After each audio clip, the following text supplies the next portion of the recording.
I really appreciate the fact that you are bringing this before the committee and we can get it to the Senate floor for a vote. I think that to do anything less from a people's initiative to the legislature would be derelict in our duty to actually take this issue on. As Senator Cooter said, this was an initiative to the legislature. 400,000 people signed the petition to bring it to us, which is like a record number. So we cannot hide from our duty as legislators, and we have to deal with this multi-generational problem that has existed for centuries now in racism and discrimination. So when we passed I-200 about 20 years ago, 21 years ago now, I guess, we were on our way to trying to build equity and equality into our system. It was pretty narrowly focused on issues around jobs, access to jobs, contracting opportunities, and education. But when I-200 passed under this false premise of reverse racism and reverse discrimination, which seems to me an incredible twist on perspective of what was really going on in America at that time. But we were on our way to rebuilding. So, for instance, in contracting opportunities, back in 1999 when I-200 first went to the ballot, total state spend was at 10.39% going to certified women and minority-owned business enterprises.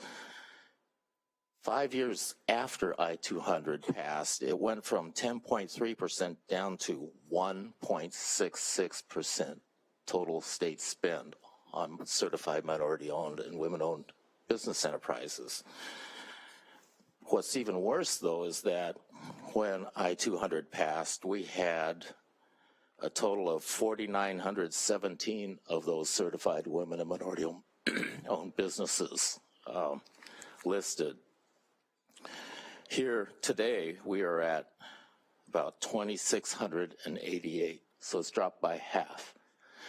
So what's horrible about that is that the infrastructure for rebuilding capacity in disadvantaged communities has disappeared.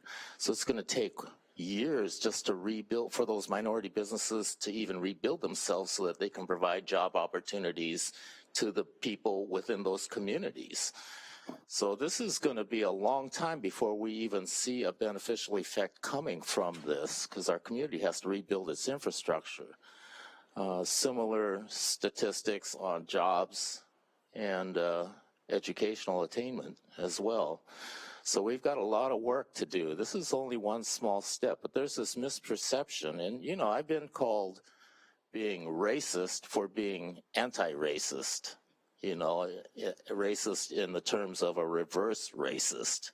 And to me, that, as I said, that's an incredible twist of perspective, I think, because there are, I think we have to look at the elephant in the room. There are many new immigrants who feel like they are being discriminated against, which is not really the case. Because if you look at the history of immigration, most immigrants have started, did I say farted? I hope I didn't say farted. Started off here at the bottom of the socioeconomic scale, because the United States has always been that promise of opportunity, and most people were coming from extreme disadvantage.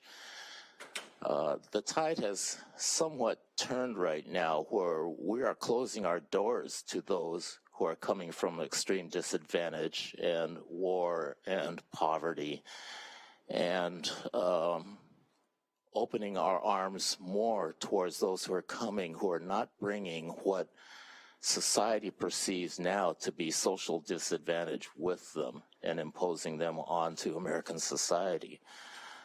We have to turn that tide. We have to become the beacon again of hope for the world, instead of inflaming divisiveness and wars, you know, providing refuge and accommodation so that people can live their lives fulfillingly. So I just am really happy to see this happening after 20 years of feeling like we just got kicked in the teeth because we were making progress for our people who are coming from nothing. There's a misperception of what affirmative action is, and I think Senator Cooter started to point that out. And affirmative action is not granting advancement of a lesser qualified person over a more qualified person. That's not, in some places, that's where it is. China, for instance, has an affirmative action policy, but theirs is advancing less qualified over more qualified because they felt the need to give a boost up to people who were disadvantaged. So some of the ethnic minorities in China, for instance, are advanced that way. But in America, that's not what affirmative action is. You have to be as qualified. You have to get there on your own merits, but we're giving you the opportunity to get in because of historical discrimination.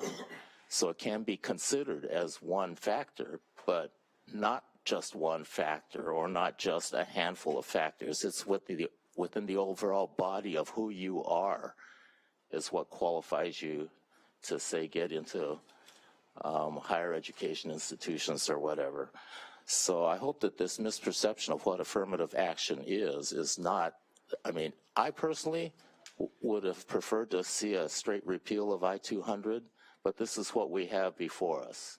The federal government has affirmative action plans already that we have to live under.